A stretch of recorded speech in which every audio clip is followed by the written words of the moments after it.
God knows I still have joy. Yes, Lord, I still have joy. After all the things I've been through, Lord, I still have joy. And tell his disciples and Peter that he is going before you to Galilee. There you will see him just as he told you. Just for a few minutes on this afternoon, I would like to lift up a sermonic theme, Galilean grace. All right. Galilean grace. If you're like me, you have been in some battles with the devil before and lost. There is a phrase we like to call spiritual warfare. Yeah. That's when you and the devil go at it. And hopefully most of the time we win, but every now and then the devil gets the best of all of us. Yeah. Every now and then the devil gives us a knockout punch and knocks us down to the mat. And all of us in here have won our share of battles with the devil, but we've also lost them also. And if you've never lost a battle with the devil, I'll remind you what Paul said. And Paul said, for all have sinned and come short of the glory of God.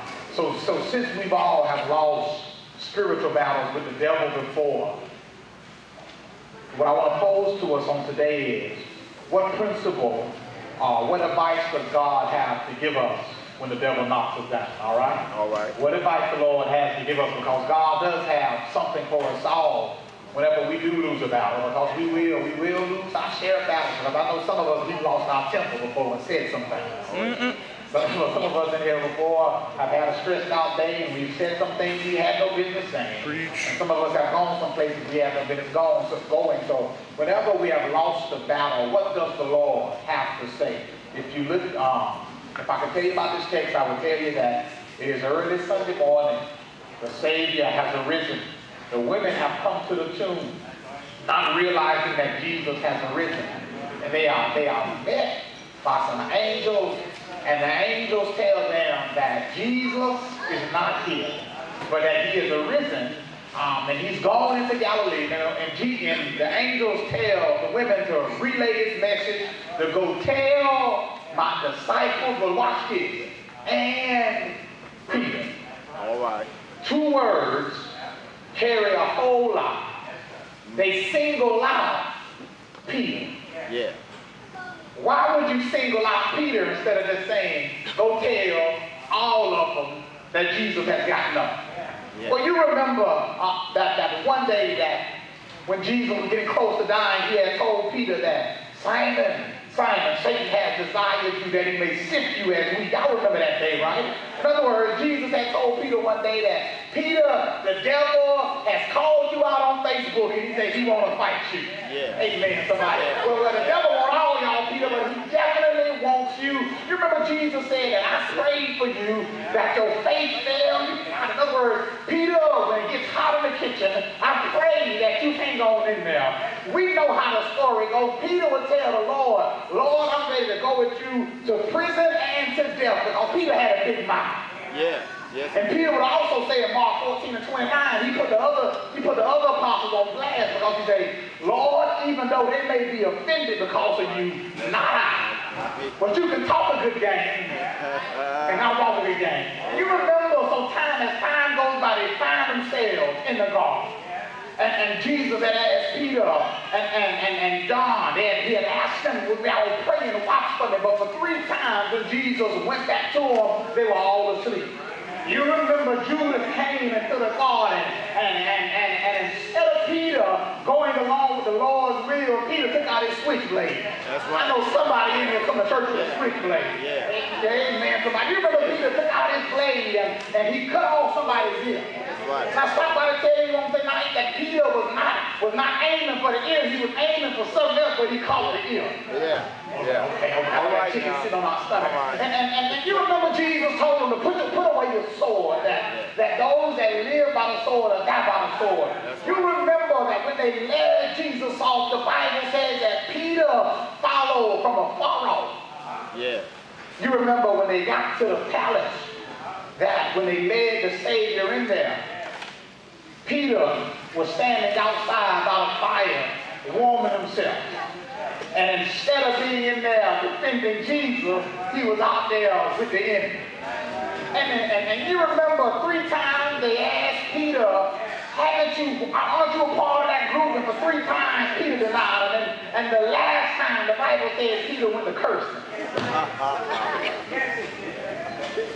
And watch this now. They knew Peter had cut up. Yeah. In the midst of all of that cutting up, Jesus tells them, go tell my disciples and Peter. Yeah. If I can leave you with one thing going today, Charleston, I will tell you that your mistakes are not. Your failures are not final, because we all have failed in our lives. We have all fallen. And sometimes we live in a world that when you've made a mistake, that makes you feel like you're the lowest thing in earth. All right. But I'm glad that I serve a Savior on today, that in spite of the times that I went left when I should have went right, in spite of the times when I should have gone up but I went down, Right. the times that I could have stood up for him but I did not stand up, in spite of all of that, God gives us all another chance. Amen. And I don't know about you on tonight, but I ain't gonna say all of us, but some of us have smoked some stuff we had up in the smoking. All right. All right. Some of us have drunk some things sometimes that we had no business drinking. Yeah. But in spite of all of that, God says, I still want you on my team. Oh, y'all. Right. Sometimes some of us, we have turned up in some places that we had no business turning up, but the Lord say, I still want you on my team. And what I like about God is that it's as if heaven, the whole heaven, everybody saw Peter fall, but now everybody would see Jesus extend grace. And on today, I will tell you that y'all stick together as a church. And that when one person mess up, they still a part of the family. When one person goes delinquent, they still a part of Charleston Metro. Even if one person says something inappropriate, they are still a part of this church family. I stop by to tell you that a person's mistakes are not final. Yes, you may have gotten pregnant out of wedlock, but God still loves you. Yes, you may have been locked up before, but you're still a child of the King. Why? Because there's something called grace. Let me take you, I'm going to take you to one more spot. In James 2, and I'm closing right here. In James chapter 2 and verse 13, because the same grace that has been given to us, the Lord wants us to extend it to each other. All right. Are y'all with me, Charleston Metro? I believe y'all motto is to love God, love people, then love ourselves. And when you love God, God wants you to love people like God loves you. And you know God has loved you when you messed up before, right? You know God has loved you even when I know I was doing something I had no business doing. And because sometimes we'll be like, well, I ain't going to go to church today because somebody made me mad and I don't want to speak to her. No, God was good to you even when you were not good to God. And God wants me to extend that same grace. What do I mean? If you look at James 2, and watch verse 13. James says that, for he shall have judgment without mercy, that he who showed no mercy. And mercy triumphs or rejoices over judgment. Let me read it from the ESV. It says, for judgment is without mercy to the one who has shown no mercy. All right. Mercy triumphs over judgment. What are you saying? God is saying that since I've shown you mercy, when somebody else mess up, That's right. y'all see that? Are y'all with me? God said, since I didn't go off on you when you messed up, don't you go off on your fellow member at Charleston Metro when they mess up. Are y'all with me?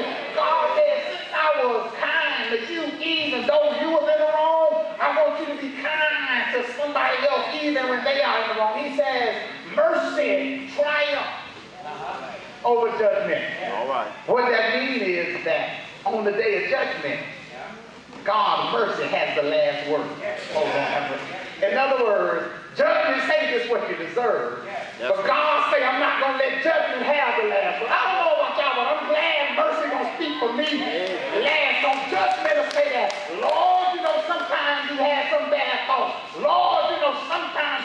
places he had no business being, but mercy gonna speak out the judgment. And mercy gonna say, Lord, you remember when he had forgiven somebody that had wronged him. Lord, you remember when she was kind to somebody that was not kind to her. And God says mercy is going to carry much more weight.